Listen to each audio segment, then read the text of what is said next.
नमस्कार दोस्तों, जय हिंद।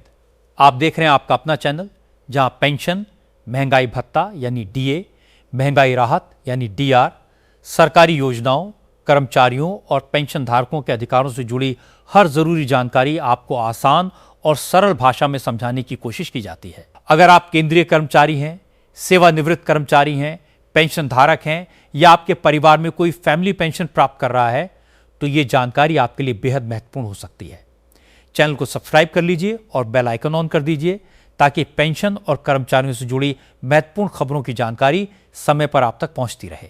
दोस्तों, आज हम एक साथ कई ऐसे महत्वपूर्ण मुद्दों को समझने जा रहे हैं जिनका सीधा संबंध लाखों कर्मचारियों, पेंशन धारकों और उनके परिवारों की आर्थिक सुरक्षा से जुड़ा हुआ है।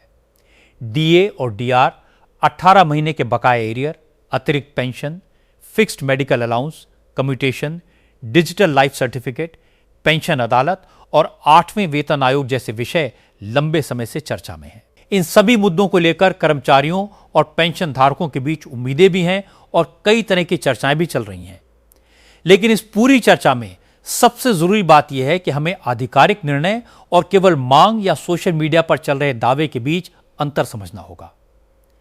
पेंशन से जुड़ी खबरों में छोटी सी गलत जानकारी भी किसी बुजुर्ग पेंशन धारक या कर्मचारी को अनावश्यक उम्मीद, चिंता या भ्रम में डाल सकती है। इसलिए आज की इस विशेष जानकारी में हम हर मुद्दे को विस्तार से और जिम्मेदारी के साथ समझेंगे ताकि आपको यह साफ पता रहे कि कौन सी बात लागू व्यवस्था से जुड़ी है, कौन सी बात कर्मचारी या पेंशनर संगठनों की मांग है और किन मुद्दों पर अभी आधिकारिक निर्णय का इंतजार किया जा रहा है।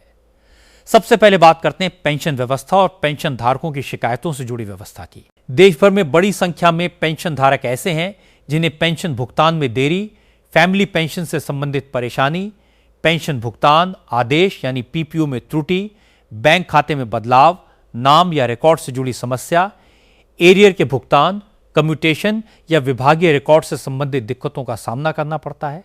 कई बार छोटी सी तकनीकी या दस्तावेजी गलती के कारण पेंशन का भुगतान प्रभावित हो जाता है और बुजुर्ग पेंशन धारक को लंबे समय तक कार्यालयों के चक्कर लगाने पड़ते हैं। ऐसी समस्याओं के समाधान के लिए पेंशन अदालतों और शिकायत निवारण व्यवस्था को महत्वपूर्ण माना जाता है।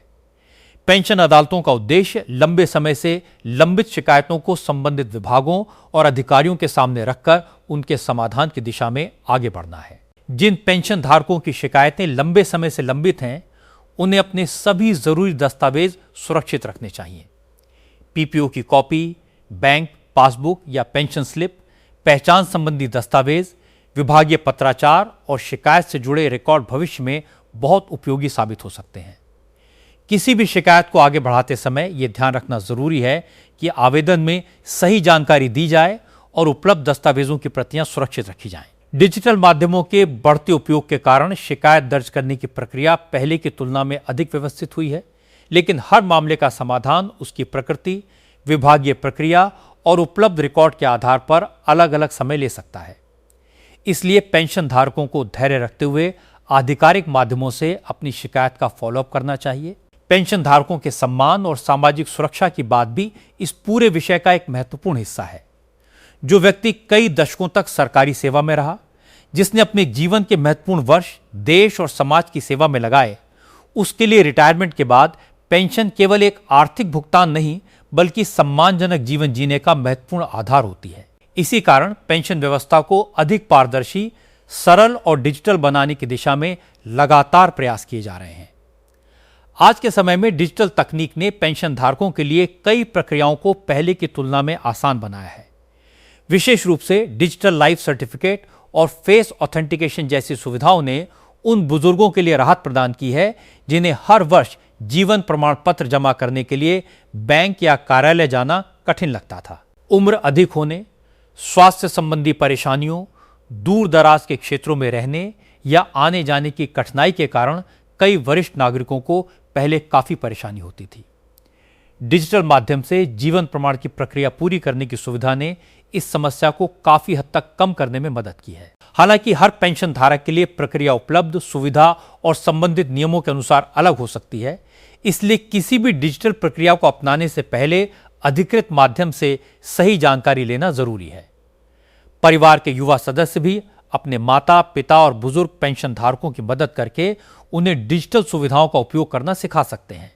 इससे न केवल समय की बचत होगी बल्कि अनावश्यक भागदौड़ भी कम होगी। अब आते हैं कर्मचारियों और पेंशन धारकों के सबसे चर्चित मुद्दों में से एक डीए और डीआर पर। महंगाई भत्ता यानी डियरनेस अलाउंस केंद्रीय कर्मचारियों के वेतन से जुड़ा महत्वपूर्ण घटक है, जबकि महंगाई राहत यानी डियरनेस रिलीफ पेंशन धारकों के लिए महत्वपूर्ण होती है। महंगाई बढ़ने के साथ कर्मचारियों और पेंशन धारकों की क्रय शक्ति पर असर पड़ता है और इसी कारण डीए तथा डीआर में समय समय पर संशोधन की व्यवस्था की जाती है। इस विषय को लेकर सोशल मीडिया पर अलग अलग प्रतिशत और भुगतान की तारीखों से संबंधित कई दावे सामने आते रहते हैं।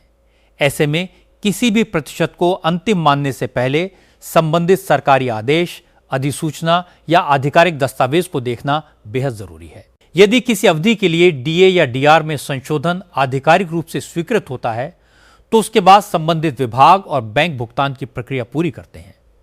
कुछ मामलों में संशोधित राशि के साथ बकाया अंतर यानी एरियर भी देय हो सकता है, लेकिन भुगतान की तारीख सभी लाभार्थियों के लिए एक जैसी होना जरूरी नहीं है। विभागीय बिल, पेंशन प्राधिकरण, बैंक प्रोसेसिंग और रिकॉर्ड अपडेट जैसे कई चरणों के कारण भुगतान में अलग अलग समय लग सकता है।